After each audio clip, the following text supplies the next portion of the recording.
I feel so awkward right now. I haven't recorded in so long. This is so weird. I don't even know where to look, where to start, how to talk. But hi everyone. Welcome to my channel. First of all, I am so sorry. So sorry. I've been MIA for so long. I was in La La Land for the last couple weeks, maybe a few weeks. It was a great time, but now I'm back to reality. I really miss talking to all of you, so thank you so much for being patient. But let's talk about Love is Blind season 7. I have been watching, I'm all caught up. In this video, I'll basically focus on the last 2 episodes, which I don't understand. So there's only 2 episodes in this last batch. I'm like, why? Basically, we're only gonna have 3 weddings at the end, and next week we're only going to have 1 episode. So why have 1 episode? Just do 1 episode in the reunion on the same week, because now we gotta wait 2 weeks for the reunion, unless it's going to be a mega episode. You know what they call like a super episode that's going to be like an hour and a half? I doubt it, because like I said, we're only going to have 3 weddings. But yeah, I think so stupid that next week we're only going to get 1 episode. I feel like this is my first video ever. I'm so nervous. I don't know why. Let's start with Nick and Hannah. Ay. Worst engagement pictures I've ever seen. I mean, the way they were dressed, like, couldn't they dress cuter for engagement photos? No chemistry whatsoever between those two, and it showed on the pictures too. I didn't think they looked cute at all. And then they go to this place where it's not really rock climbing, but it's like obstacles and stuff. And they're having this talk. I don't know what it is about Hannah. Every time she's on screen, it's so hard to watch. It's really like something in my body like cringes. She has such an ugly personality. And for her to ask so much of Nick when she's not doing anything to improve herself. Like, the girl's not even that cute. I mean, I saw a recent picture of her on Instagram and people are like, oh, Ozempic again, huh? Because she lost a lot of weight. She's got like new hair, and yeah, she had a glow up. But I was looking at her like, you're not even cute. Your personality sucks. You ugly on the inside. I didn't like her from the get-go. I know a lot of people liked her at the beginning in the pods, and then started disliking her the way she treated Nick, because for someone that was feeling so insecure about her looks, because she said she lost a lot of weight, and he kept saying that he couldn't wait till he saw her in a bikini, and she was feeling self-conscious. But then when she sees him in person, she's all judgmental. She's like, oh, I thought he was bigger, I thought he was taller, and this, like, she's pointing the fingers about his looks, when she was the one that was feeling insecure at first. I don't know, she always rubbed me the wrong way from the pods. And now in the real world, she doesn't build him up. There's not one moment where she complimented Nick, where she pointed out his goods, anything about his personality or something that he was doing that was good. She, you know, you want a partner that brings you up, and she keeps like putting him down. Like I said, it's so hard to watch. So when they're sitting down at the little obstacle course thing, and she was pointing out all the things that he needed to improve, I was like, okay, Miss Little Perfectly Unemployed, how can you improve as a partner, as a future wife? Look at this video when she's having a conversation with Ashley, I think, once again, about Nick and his shortcomings. How are you? We're really good. Like, this is the thing, like, I'm so aware enough to know, like, my own flaws, right? Like, I think with him, sometimes I'm very overcritical when I'm partnering with him, because I'm so overcritical and hard on myself. Yeah. And so I'm working on that. He has things to work on, don't get me wrong. And she better be careful, because Nick's mom, isn't Nick's mom Latina? Yeah, she's like Latin. Oh, that mama bear, that Latina mama bear might come out and she's gonna chase Hannah down. Hannah and Monica, good God, those two should just move to a deserted island and stay there. What a bunch of naggers. They, with the whole season, they wouldn't stop nagging. And look, I was not a fan of Steven. I mean, at the beginning, I liked him. And then after the sleep test gate, oh my gosh. Oh, Steven really messed up. But Monica was such a pain in the butt. And sometimes I will agree with what she was trying to tell him, but it was just her delivery. She was so annoying. Did you guys think Monica was annoying too? It was like, oh, and then tall Katie, she was at the party too. She was a match with Nick and they were talking. What a difference.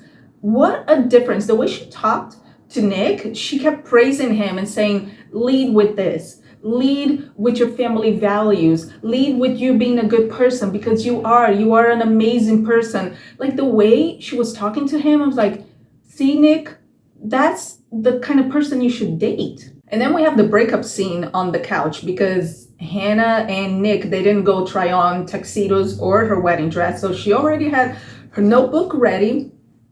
She was just sitting there writing her little notes. He said, I'm trying to change my personality for you. I have changed so much of the man I am for you. And I was like, Nick, listen to me. This is not the girl for you because you shouldn't change yourself, the person that you are, for someone else. And then when Hannah said, I'm not asking you to change your hobbies.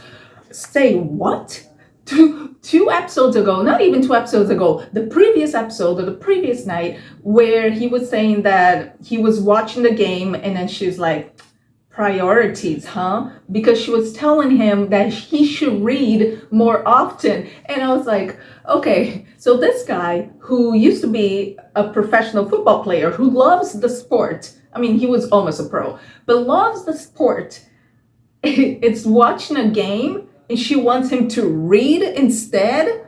Come on. Nick, good luck to you. I hope you find someone that accepts you for who you are. And Hannah, I don't know what to tell you. Go walk your dog and find a job.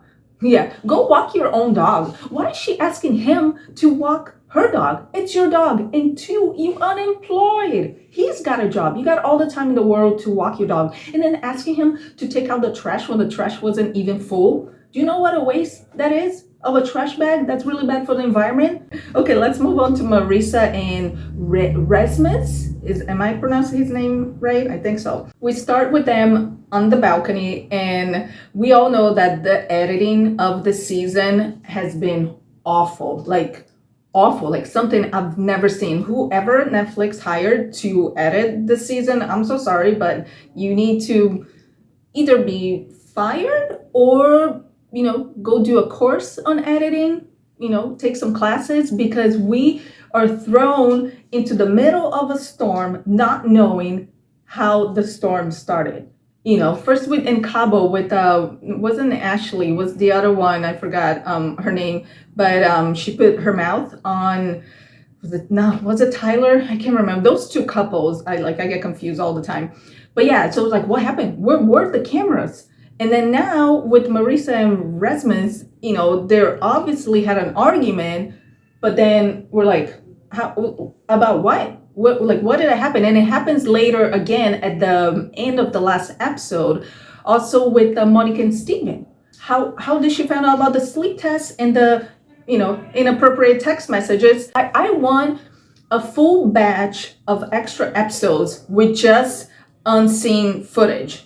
Like, give it to us, Netflix. We need answers. Or we need Nick and Vanessa Lachey to not F around during the reunion. Going back to the balcony, he asked her, what's on your mind? And she's like, nothing.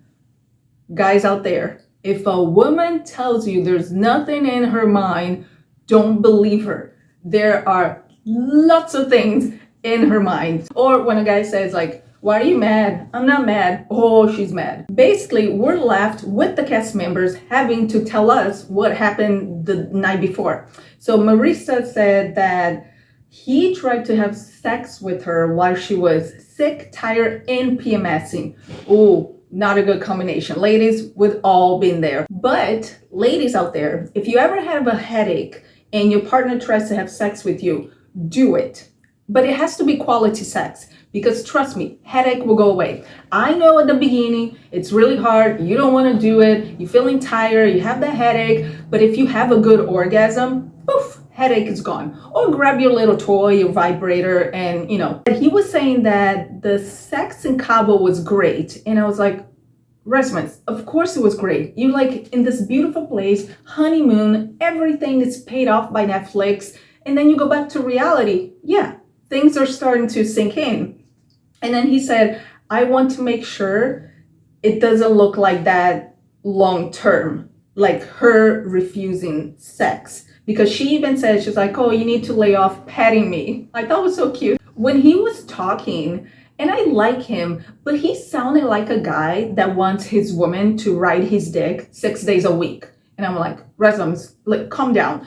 And poor girl, like, I looked at her and I felt like she was feeling so much pressure now that she's scared that he's going to leave her if she ever refuses sex. And she even pointed out, she said, do you know the probability, like the percentage of men that cheat on their wives that have cancer, which is like awful. But actually the percentage is even higher when a woman is pregnant. Like the percentage of men that cheat on their women when she's pregnant, it's like, it's insane. She said something that made my jaw drop on the floor. She said, because she doesn't want to get a divorce, to break the family curse, she's willing to stay unhappy with someone for 5 to 7 years so she won't get a divorce. I was like, what? You're willing to be unhappy for 5 years? No. I couldn't even do it for a year. It's like, no, you crying all the time. You cry in the shower. You cry yourself to sleep. No one should be in an unhappy relationship for longer than like maybe 2 months. And that's like, if you even try couples therapy. And then we're talking about giving their mothers gifts. And she was saying, I'm not trying to tell you what to do, but it's the right thing to do. And then he's like, I know you're not trying to tell me what to do. And in my head, I felt like this whole season were the women telling the men what to do. Remember, like Monica and Steven? Oh, I like gifts. You gotta give me gifts. I want gifts. I want luxurious gifts. I want YSL. I want Louis Vuitton. And Hannah was to the extreme. You gotta walk my dog. You gotta take out the trash. You gotta do this and that. So I think if like a lot of men watch this season of Love is Blind, they're going to be like, man, it's rough out there. Like, I feel you guys, because the women too on this season, most of them sounded so conceited. And then most of the season 2 were the men apologizing. I felt like all the guys, including Garrett, because of DM Gate, they were always like, every episode, the guys were apologizing. Some because they really need to apologize. Tim and Ashley, another couple I'm so glad to see over, out the door. Like I didn't think they were gonna last. The whole nap gate, he basically, I think, gave her permission to go nap because he said, we'll be outside. And then he went outside with the parents and she's like, okay. And she went to take like an hour nap.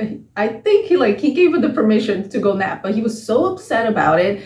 And she was trying to explain to him that she gets tired, like emotionally tired really easily. And I think she's one of those people that can do a lot of like stimulation, because she said, I talked to your parents for 4 hours. I was tired. I'm a nap girl. I need my nap. And I'm glad she acknowledges that. It takes a lot of like self-awareness for her to know that about herself. But I think he was just trying to find excuses to not marry her. And then he said, there's nothing you can say that will make me say yes. I never want to see you again. That was such a dagger. I did not expect him to say that, especially after writing that letter to her dad and reading it out loud to him and shaking his hand and asking for her hand in marriage. What an asshole move. I mean, he shouldn't be with her and marry her if he doesn't want to. There couldn't be more of a gentleman way to do it, And poor thing, she was hungry. She was trying to eat her food while he's saying all this nasty stuff to her. And then I would have been like, man, now you not only broke up with me, but you ruined my dinner. Remember Sex and the City when Carrie's talking to Natasha after Natasha broke her tooth? And she said to Carrie, now, not only you ruined my marriage, but you also ruined my lunch. Tyler and Ashley, they're still on the couch talking about Spermgate. I was so mad to see the cute little dog in a crate. Why is the dog in a crate if both of you are there? Is the dog maybe aggressive to the cameraman? I don't know, but because he was saying like, oh, she's so sad. And then Ashley was like, why is she sad? And I was like, Because she's in the crate. Get her out of the crate. I was so mad about that. So the sperm donor thing. I agree with her when she said that it's a noble thing. If that's what he did, if he has this couple, I think it's a lesbian couple, and if he's close to them, they're close friends, and they're trying to have a baby, couldn't afford a sperm bank, and he said, God came to me and said, rub one out and then, give them a child. Fine, very noble of him. And I see his side for not disclosing that information in the pods. And I'm all for people being open in the pods about sex, money, religion, and politics. You have to put it all out there in the pods and not, wait until in the real world. I understand what Tyler was thinking, because I bet 100% of the girls, 99.9% of the girls, if he was in the pod and said that he had 3 children that he donated sperm to a couple, they would scratch his name off the list right then and there. I bet no girl would continue talking to him in the pods if he had said that. So I think it was very smart of him not to disclose that information, but he shouldn't let her know right when they left the pods. I think he should let her know in Kabul. I don't know how she found out. That's another editing thing. How she found out? Who told her? She found in a text. He finally told her. Second, if it's not the whole scenario that I just said, 2 friends couldn't afford sperm donor. If it is an ex-girlfriend that he banged 3 times and the kids have his last name and he pays child support, no. Run, girl. But she seems so in love with him. I think they'll get married. I think both of them will say yes. And I thought it was so cute after they did the skydiving thing. They're having, a little lunch. And she was saying that the scariest thing that she sees in her future is giving birth. Because she's like, I'm going to have push a baby out of my vagina. And he's like, I'll be there holding your hand. And she's like, it's not the same for you. And then she said, all you have to do is shoot up the club and donate some sperm to me. And I was like, bada bing, bada boom. Like, the fact that she cracked a joke about the sperm donation, I thought was funny. And it looks like they're in a good place. Taylor and Garrett, our golden couple. First of all, I'm very butthurt that they didn't show a lot more footage of them here in San Diego. What's up with that? I wanted to see them walking around San Diego and her showing him Balboa Park and the beaches and the pier. Nada, nothing. It was Netflix on a budget. They couldn't send a camera crew here, because it was all home videos, like her shooting selfie style on her phone. But it's fun because I recognized the neighborhood they were in by them. There was a sign where they were walking and then the trees. I was like, I know exactly where they are. And remember when someone said, I think it was Steven, that he looks like a lower class Chris Evans, and everyone was like, what? No, Garrett? I don't see it. I saw it from the moment he popped up on screen. I said it. I was like, he looks just like Chris Evans. And I think it's because Chris Evans, I never watched any Marvel movies, never cared about Captain America until I saw Defending Jacob. And then he became my crush. And then his face, nose, lips, and eyes, he looks just like an ex of mine. One that was almost the one that got away. So he looks like Chris Evans. I was like, oh, I understand now why I crush on Chris Evans. And then Garrett popped up on screen. I was like, wait, he looks like my ex who looks like Chris Evans. And now that Garrett has the long hair and he's got looking all cute and handsome on Instagram, people are like, oh yeah, he does look like Chris Evans. I'm like, I told you. And Taylor, one of the most beautiful girls I've seen, she looks like Olivia Munn, right? She just had her second kid with John Mulaney. I think she's so beautiful, and Taylor looks like her. I think Taylor looks just like her. The beautiful couple. Oh, the DM gate. It was all rainbows and butterflies, which makes me think. I'm such a conspiracy theory person sometimes. It makes me think if Netflix contacted one of Garrett's girlfriends and said, hey, here's a check. Can you send him a DM? Maybe just to cause some drama. But you can see that he's so in love with her. Like, he loves her so much. He seems the type of guy that will go up to the sky and get the moon for her if she asks him to. It's so funny because I think this season feels so much like dating is nowadays, because like I said, it is rough out there.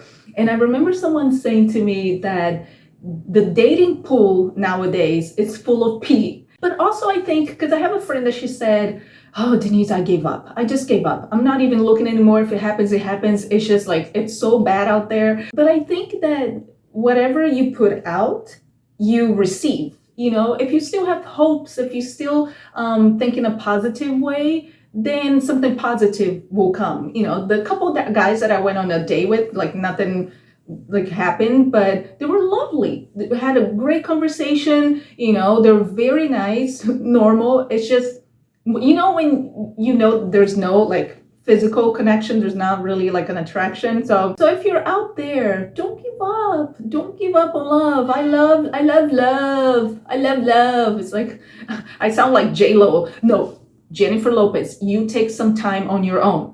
Please, no, don't go get married again. God damn it, J-Lo. Just, yeah, be single for a while. Okay, guys, so this were my thoughts on the last 2 episodes of Love's Blind. I'm hoping to, you know, get my wheels back on track. And then that's it. If you like this video, make sure to hit the thumbs up, subscribe to the channel, and also hit the little bell notification button so you don't miss any future videos. And I'll see you next time.